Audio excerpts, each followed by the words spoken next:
Hello everyone and welcome. In today's video, we're going to be looking at how to undo actions in Wrike. Let's say you've made some actions, you've taken some actions that you want to undo, but you don't know how. Well, this video is for you. The first step you can take is use the undo button.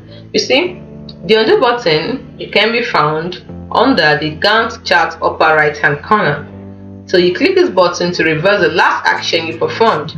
Now, if the button is grayed out, it means there are no actions available to undo.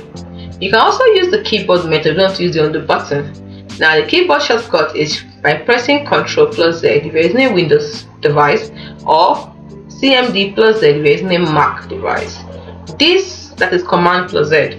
This keyboard shortcut is a quick and easy way to undo your most recent action. Now, version history. For more significant changes, you can use the version history feature. This allows you to revert to the previous version of a task or folder.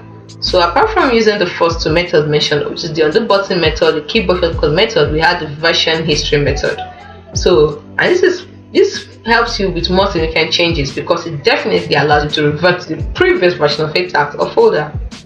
And you can access the version history by clicking the task or folder and then clicking on the version history icon. By utilizing these three methods, you can easily undo any accidental changes or mistake you make within Wrike, ensuring your project data remains accurate and up to date.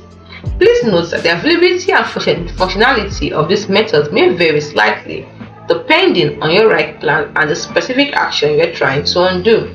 Hope you found this video helpful. Do not forget to like and subscribe to the channel for more.